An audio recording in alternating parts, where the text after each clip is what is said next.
When we began working on 2023 planning, I reached out to our incredible market insights team. We have an entire team within the marketing department dedicated to insights and data and analytics. And I asked them to work with me to develop a tool that we can use to track our results with each event that we're doing in 2023. Nice. So they created a custom survey that we call the Event Scorecard, and it asks the exact same questions about each event that we participate in. And every event has a scorecard, whether it's a large event, a tier 1 event, or a tier 3 event. So the marketer has to answer the questions on the event scorecard. And it is amazing. We're getting incredible information about leads, our thought leadership, our speaking opportunities, our branding, our overall spend. And it's all in this nice little neat sheet. It's one page per event, and we'll use it to start evaluating our participation in 24. You can see it's black and white. Was this great? Was this not great? And it's such an exciting tool to have at our fingertips. Our senior leadership is very interested in it, and it's really exciting to have. And I feel very lucky to have the opportunity to work with a team who took the vision. I had a kind of rambling phone call with them, and they took the vision and just totally ran with it. I'm really excited about it. I can't wait to see everything laid out at the end of the year. Nice. That's very cool. So it's a survey that basically the marketer in charge of that event or who's there has to fill out at the end.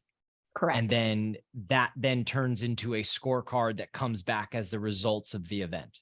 Yep, correct. What's some of the stuff that gets asked? What's being computed there? We ask what was the goal of the event, and we give them choices. It's leads, thought leadership, branding, customer meetings. So number one, what was the goal and did you meet the goal? What was the spend? Were you within budget? Were you out of budget? And overall, did you accomplish what you wanted to accomplish at the event? So everybody gets asked the same questions, and there's some pre-baked answers in there. And then there's opportunity for them to free-form answers as well. That's cool. I think it's interesting because the person that is there has a really good beat on what happened, right? Yep. So it's interesting to hear that you guys are doing this. And I love it because so many event marketers are trying to track ROI but really what they're trying to track is impact, Yep. right? They're trying to track the impact that their program is having to prove its worth and go back and say, look, this is what we're doing. This is the initiatives it's pushing and driving. And I love that you guys are doing a survey for the person there, because they have a beat on what those conversations were like.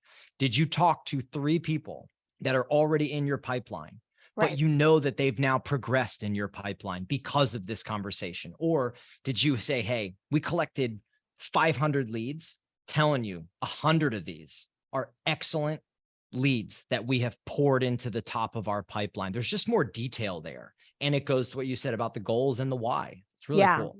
Yeah, and it's kind of forced us to evaluate what a lead is too, because the way that our CRM works is that at some point a lead is only a new lead. But you just said it so perfectly. It could be somebody that's already a lead, that's already in the pipeline, but now they're going to spend another $1 million with us.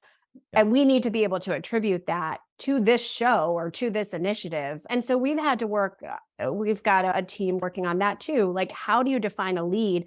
What counts and what doesn't count? Because it's important. And there's some nuance in there that could easily be missed if you didn't think through those types of things. I always thought it would be interesting, and I'm not good with developing stuff like this, but I always thought it would be interesting to say, inside of a CRM, could you have some form of touch point that allows a marketer or a salesperson or whoever has access to go in and maybe having labels to the touch points that have happened to a prospect? Because attribution is an unperfect thing all the time in marketing. It is not something, even people when they come in from like a Google ad, right? Just something dumb like that. Sometimes people are like, oh, this is from the Google ad. I'm like, no, it's not.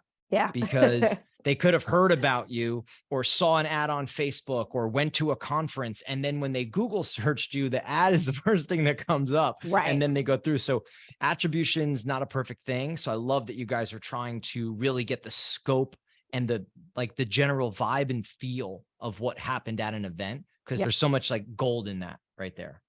Yeah, it's been really, Nice. it's been a really cool initiative. I always say to have a recommendation ready as well. I see people all the time just kind of throwing things over the fence. What do you like? What giveaways do you like? What do you think we should do? And I always tell people, send the options over, but also tell us what your recommendation is. Don't just toss things over the fence, because it makes you look like you're not really contributing. Anybody can look up giveaway ideas, but if you take that extra step and provide a recommendation, I think that's really important.